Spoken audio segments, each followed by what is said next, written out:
Did you know that special use airspace really is shared airspace? That's right, Tom. Some pilots think that restricted areas and military operations areas are pretty much for the exclusive use of the military. But Warren Morningstar is here to tell us that restricted isn't as restricting as you might think. Hey, Melissa and Tom. Well, let's say you want to go to Beaufort, North Carolina, right here on the Outer Banks. Now, a lot of pilots would look at that and they'd see all of this restricted airspace around it and they'd say, oh, heck no, I'm not going to fly through that. But really, it's not all that daunting once you understand how it all works. Cherry Point approach serves the military and civilian customer. Gunnery Sergeant Louis Cruz is the training chief for air traffic control at Marine Corps Air Station Cherry Point on North Carolina's Outer Banks. Cherry Point handles both civilian and military aircraft in what looks like a wall of special use airspace. But it's really not all that impenetrable. So let's start with Alert Area A530. An alert area is exactly how it sounds. It's an area for pilots to remain alert and vigilant of their surrounding airspace. Now you can fly through there without restriction as long as you stay clear of the Cherry Point class Delta. We have multiple high-speed aircraft departing out of Cherry Point going to either location, whether going north or south into either of those airspaces.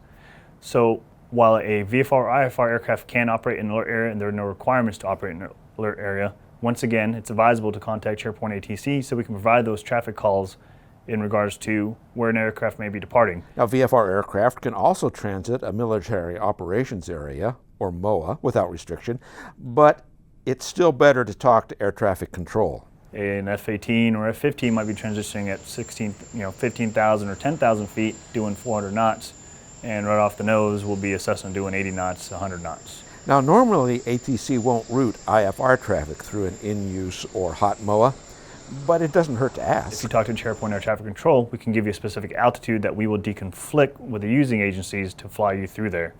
For example, if you're at 8,000 feet, we can obtain a block altitude of 7,000 to 9,000 for air traffic control to use, while the fighter jets and the range control division will utilize all the other altitudes within those specific areas. And finally, restricted areas. You really don't want to be in one when it's hot. Some of the hazards a general aviation pilot may encounter in restricted airspace, for example, R-306 Alpha will be aircraft conducting high-speed maneuvers, whether they're dropping inert ordnance or they're shooting rounds through surface targets. Or for example, R-306 Delta here to the south, they're constantly firing mortars or artillery. And we utilize those restricted areas to keep non-participating aircraft well clear to avoid those hazards. But when a restricted area is cold, you can go right through it. And sometimes you can go through even if the fast movers are already playing there. On the NOTAMs, Alpha is active continuous Monday through Friday, but that doesn't mean that we're using all of it at the same time. So as you as the aviator, if you talk to Cherry Point Air Traffic Control and ask for the status, or in essence ask, can I transition from New Bern to Ocracoke at 3,000? If the aviators are not conducting the bombing runs and they're just conducting formation flights in the upper portions, we have the authority to provide you that access through R-306 Alpha. So for example, we'll call to the using agency and tell them there's a light civil aircraft that like to transition at 3,000. And they'll cap the military aircraft 4,000 above, and we'll tell you transition through Alpha or at or below 3,000 feet. Bottom line, anytime you're near or in special use airspace, talk to the controlling agency. Some general aviation pilots are afraid to talk to ATC, whether they might be lost or they're drifting to a special use airspace or even sometimes a fuel emergency.